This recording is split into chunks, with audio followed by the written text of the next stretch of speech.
Okay, let's go ahead and take a look at our next trig lesson dealing with triangles, and we're going to talk about the law of sines. The law of sines basically allows us to move away from right triangles. So our SOHCAHTOA and all of that kind of needs right triangles. Law of sines says, hey, you don't have to just have right triangles in order to find all the sides and the angles. We can do that in any triangle now. And so that's what we're going to take a look at. So a law of sines allows us to use ratios to solve non-right triangles. And basically what the law of sine says is that the ratio of the sine of an angle to the side opposite is equal to the ratio of any angle and side opposite. So essentially the law of sines is this. It says the sine of A to A, right? So this is a ratio. The sine of angle A to side A is equal to the sine of B to side B, which is also equal to the sine of C to side C. So I can use any of the ratios to basically figure out the rest of the triangle. So we're going to do a few examples. We'll do two here that are pretty straightforward, and then we'll do another video where it's not quite so straightforward. Okay, so let's do an example. So let's say we want to solve the triangle. And let's say our triangle looks like this. Let's see, we'll say it's like this. Not quite right there, right? And again, drawings are not going to be to scale, so never hold me to anything like that, please. But we'll go ahead and say A is 40 degrees.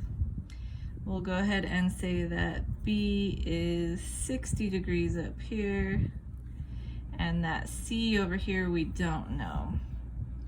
But we do know side A, which is going to be 4. So we do not know side B, and we do not know side C. Okay, so that's what we know.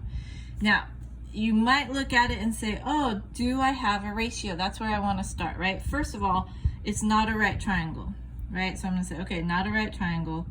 Can I use law of sines? Do I have a ratio is the question we're asking. So do I know an angle and the side opposite? So not there.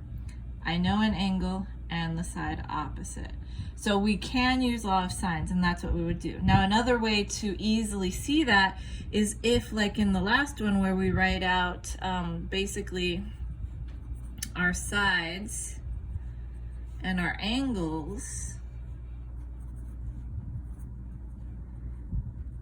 right? If we write that out and we fill in what we know, it's a little easier to see the ratio.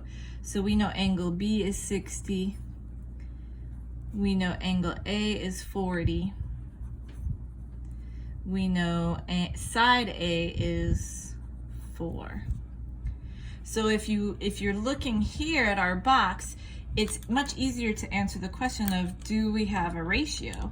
And the answer is yes, because I know both of these, right? I know A and I know A. And so I have an established ratio. We just need to figure out what that is. Can I solve for anything else while I'm here? Well, our 180 degrees in a triangle rule still applies. So if this is 40 and this is 60, which is 100, then C has to be 80 degrees, right? So that would be the first thing I would solve for, right? And then I could solve for B and C. It does not matter the order I choose. I can choose whichever. So what we're going to do is we're going to take our ratio here, So we're going to say sine of 40 over 4 is equal to whichever one we want to solve for. I'll just go in order, so we'll do sine of 60 over b. And we'll solve for b. And so you might be wondering, well, how do we solve for that? It's just a cross multiplying problem, right? So we're gonna, we wanna move everything to the top. So I'm gonna multiply this side by b so that it can go away, but whatever I do on one side, I do to the other. I'm gonna multiply this side by 4 so that it can go away, but whatever I do on one side, we do to the other. So really what this is this is b times sine 40 equals 4 times sine 60. Just put the 4 out front just so it doesn't get mixed up there. And then I'm solving for b, so I'm going to divide by sine 40, right? So we're going to divide both sides by sine 40.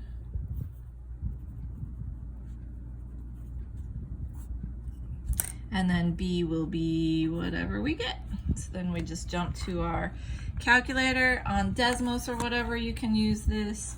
Let's see, what are we doing? So we're doing 4 times the sine of 60 divided by, oops, I'm gonna put all in parentheses, divided by sine of 40. Right. I'm going to hit Control Enter so we can get our decimal.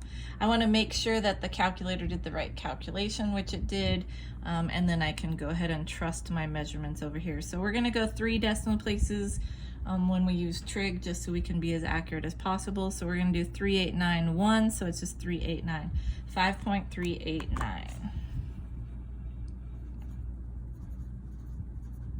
So now we know B. Oops, I wrote it down, you didn't even see.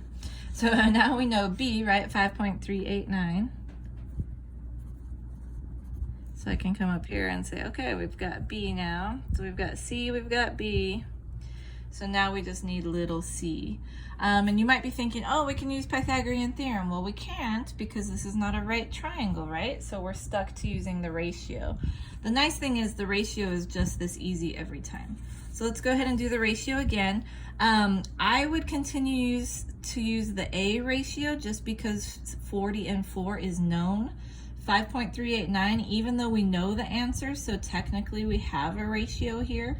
This is an estimated answer, and therefore if I use an estimated answer in my problem, I'm getting an estimated answer of that, right? So it gets farther and farther away from what the real answer is. So we're going to go ahead and say, again, that sine 40 over 4, and this time we're going to say is sine 80 over c, and basically we're going to solve it the same way, right? So we're going to say, excuse me, we're going to multiply by c to get rid of that, multiply by 4 to get rid of that, and then essentially we're dividing by sine 40, right?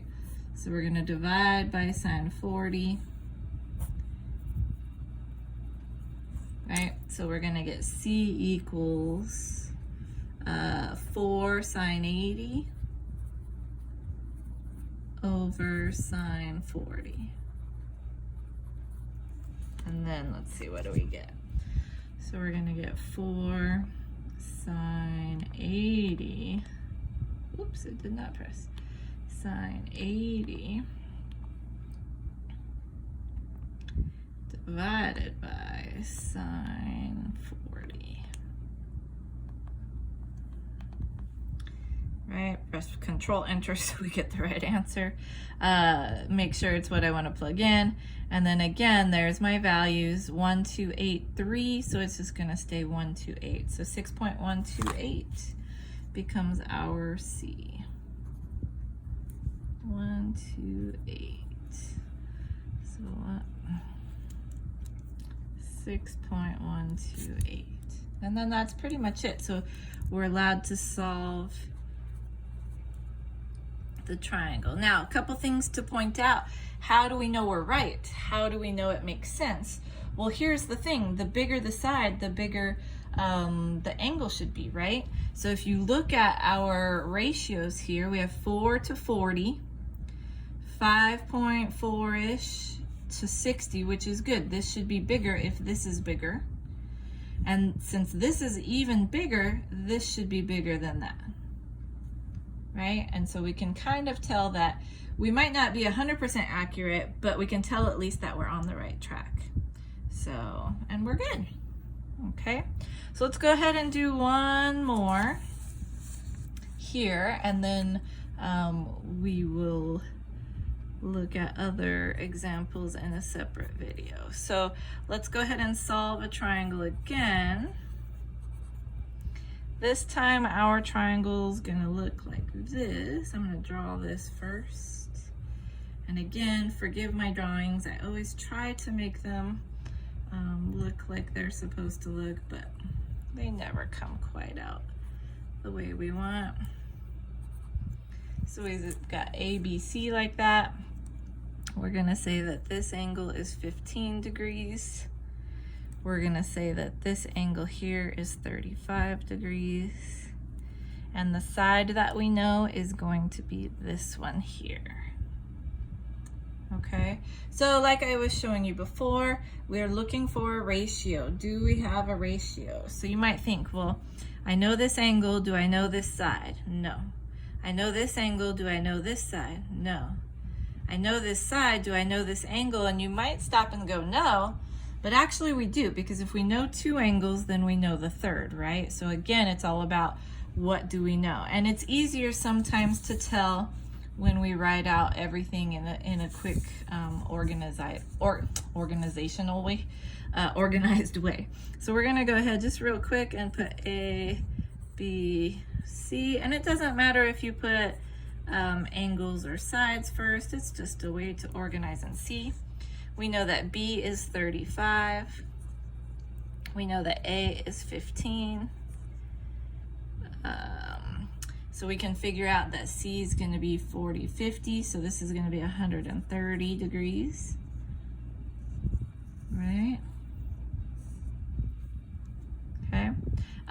Let's see. And then we know side C, which is 5. Right? So now actually we know this ratio, don't we? So here's the ratio that we want to use, because I need the side and the angle that's corresponding to it, right? And so that's going to become my law of sine's angle. This is going to be side A, just to round this out, and this is going to be side B, just in case you're curious and we're wondering. Okay, so let's go ahead and solve this one again using the law of sines, and we know the ratio, right? So we know it's going to be sine of 130. Let me move over just a little bit. So we're going to do sine of 130 over 5 equals, and then you just do the other two again, right? So actually what I would do is pause the video, work this out, and then check your answers, right? So then let's do sine of 35. Let's say I'll work up and try to figure out B. So again, maybe pause it, try it, see what you get, and then check if you're right. Right? So I'm going to go ahead and multiply this side by B. I'm going to get rid of the 5 here and put it over here. Right? So that's going to give me B sine 130 equals 5 sine 35, and then divide both sides by sine 130.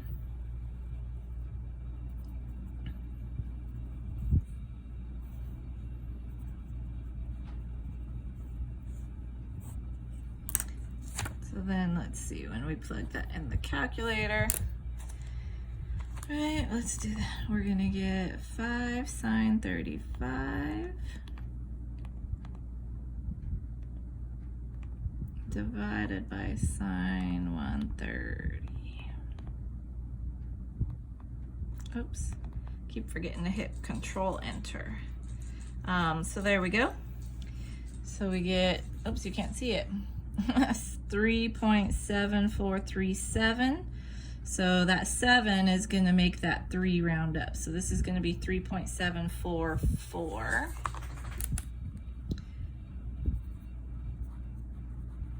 Does rounding make a difference? Yes. You're in math analysis. Be accurate as possible, right? Round when you need to and round correctly. So B is going to be 3.744. So we've got that.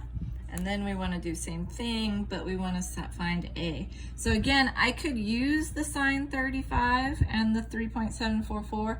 I'd probably get pretty close. It might be a decimal off here or there, but it's always best just to use the ratio that we know. So sine 130 over 5 is again going to be sine of 15 over A. And then I'm going to put A over here to get rid of it. I'm going to put 5 up here to get rid of it, right? And then I'm going to divide by sine of 130. While I have my red pen, or my red pencil out here, we'll do it like that, right?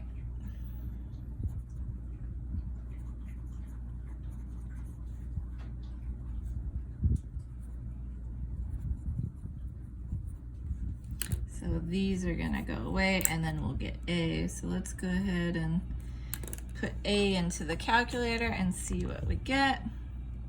So we're gonna get 5 sine 15 divided by sine of 130. So we're gonna get, again, you can't see it, Ms. Stevens, 1.6893. So the 3 is good, so this is just going to be 1.689. 1.689.